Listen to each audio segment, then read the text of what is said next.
Olá, minha joia, sou Hugo Bandeira. Ministro Renan Filho dá uma verdadeira aula mostrando como será fácil e barato tirar a carteira de habilitação com essa nova medida do governo Lula, e mostra também como essa proposta irá acabar com a máfia das autoescolas. Espia. Ministro, alguns especialistas dizem que essas propostas de fato vão facilitar o acesso à carteira nacional de habilitação, mas que se não houver uma fiscalização muito rigorosa, isso pode ter um impacto muito negativo no trânsito, pode piorar, o trânsito pode se tornar ainda mais violento. Então eu queria perguntar para o senhor, tem alguma ideia de aumentar a fiscalização e também se tem algum respaldo científico a essa proposta? Se tem algum dado estatístico, enfim, alguma pesquisa que mostra que esse caminho que vocês estão propondo vai tornar o trânsito também mais seguro? Olha, Bolsa, a chance de piorar o trânsito é zero, porque as pessoas já dirigem sem carteira. O que a gente vai propor é a formalização das pessoas que, por impedimento burocrático ou do alto custo, estão sendo obrigadas a dirigir sem carteira. Isso não é uma avaliação minha, é um dado. Quando a gente observa uma motocicleta, ao ser comprada, ela é incluída no CPF. Quando você checa se esse CPF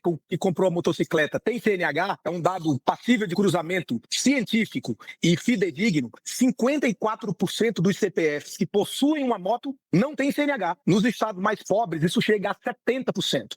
Então, esse modelo brasileiro, que é burocrático, que virou uma barreira para o cidadão, ele piora o trânsito, porque as pessoas estão, infelizmente, dirigindo sem carteira. E outra coisa, não é o que o mundo faz. O mundo, você citou alguns países, Japão, Inglaterra, Estados Unidos, Canadá, México, todos os nossos vizinhos na América do Sul não têm obrigatoriedade de autoescolas. A França e Portugal, que tinham, França tirou, Portugal está tirando agora, porque isso vira uma reserva de mercado. Tem um funcionamento econômico mais ou menos como os monopólios. Ele piora a eficiência da economia, eleva preço e presta serviço pior ao cidadão pela falta de concorrência. O que nós estamos fazendo é defender para o povo brasileiro o direito de tirar uma carteira nacional de habilitação mais barata, mas ele vai ter que passar na prova. Então, assim, como o cidadão vai estudar, não importa. Ele pode estudar em casa, ele pode contratar uma autoescola, fazer um cursinho, mas ele vai ter que, no dia, passar na prova. A gente tem que lembrar que a gente vive na era da inteligência artificial, do avanço das comunicações, que as pessoas têm muito mais condição de estudar. E a gente vai, sim, manter as provas. E com relação à fiscalização, nós vamos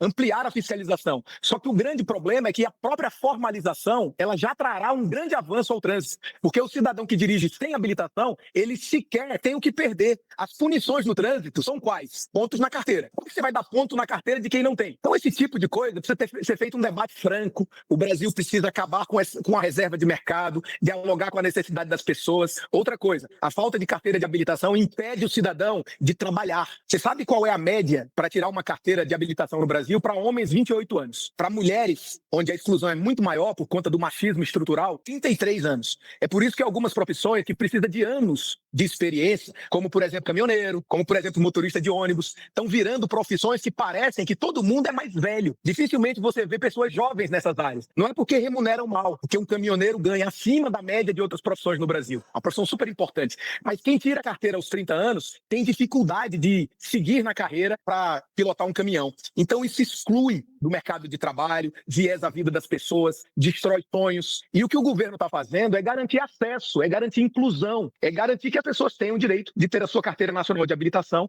e abrir horizonte na sua própria vida. A pessoa foi lá, completou 18 anos de idade, pode tirar a sua carteira de habilitação. Antes ela ia para a autoescola, tinha que fazer as aulas, tal, na autoescola. Agora ela pode, por exemplo, fazer aulas com o pai dela, se a fiscalização para, ela está dirigindo com o pai do lado, isso pode acontecer, isso está liberado, ela vai falar, não, meu pai está me ensinando. Isso vai ser uma infração para o pai? Como essa pessoa vai aprender sem ser na autoescola, de modo que não se cometa uma infração na rua, né, para quem está ensinando? E aí, depois que ela aprendeu, vamos supor, aí o senhor me responde essa pergunta, tal, aprendeu. Aí ela vai direto no Detran e faz a prova prática no Detran, é isso? Não, Júlia, o caminho é bem simples. Hoje, a pessoa é obrigada a fazer um curso de autoescola. São 45 horas aula, como o Bausa colocou. Ela faz essas 45 horas aula para quê? Para ser aprovada numa prova teórica. Se a pessoa quiser contratar essas aulas, ela vai poder contratar e fazer.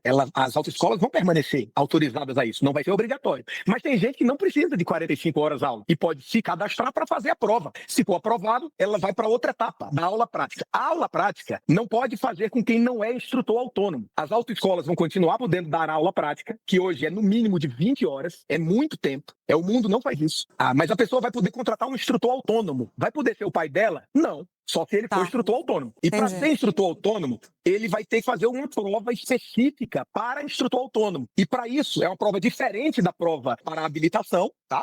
Mas o instrutor autônomo será uma profissão nova, que vai estabelecer a concorrência para derrubar o preço da formação do condutor. E qual é a vantagem disso? Nós vamos ter mais instrutores autônomos nas cidades onde as pessoas residem, porque eu não sei se você conhece bem essa área, mas muitas cidades brasileiras não têm autoescola. As autoescolas se localizam nas cidades polo. E as pessoas precisam se mudar da cidade para fazer um curso teórico e depois as aulas práticas. Imagina isso na vida do mais pobre. Imagina uma mulher que é diarista ou um trabalhador rural que terá que perder semanas de trabalho para tirar a carteira de uma moto. 20 milhões já tem a moto e não tem a carteira. Por quê? Porque ele não consegue fazer isso. Então, o que nós vamos fazer é simplificar. Agora, nós estamos mantendo as provas, que são as provas que vão aferir se as pessoas conhecem a legislação de trânsito, as placas, e depois se ela tem condição de conduzir o veículo. E nós vamos mudar várias outras coisas, que o Valdo simplificou ali, mas, por exemplo, hoje no Brasil, para o cidadão abrir uma autoescola, só pode se comprar 6 carros. E é para reduzir a concorrência na autoescola, aumentar o investimento inicial. Além disso, o governo, historicamente, se propôs a dizer quantos funcionários tem que ter a empresa na parte administrativa. O que isso tem a ver com o governo?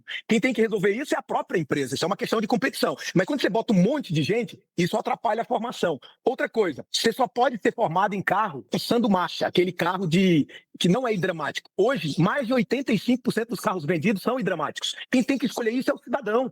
Por que você não forma no hidráulico? Porque é intuitivo, é como se fosse mais simples formar e fica mais fácil para as pessoas. E no ambiente da obrigatoriedade, tem que passar a ideia que é difícil, que é complexo, que é para poder cobrar caro. Com isso, Júlia, a carteira de habilitação brasileira é uma das mais caras do mundo. É mais cara do que na Argentina, do que no Chile, do que no Equador. É mais caro do que no México. Isso está errado. E a gente precisa enfrentar com franqueza e com honestidade intelectual. Esse debate tem que ser tratado dessa maneira para a gente compreender o problema e apresentar a solução para o país.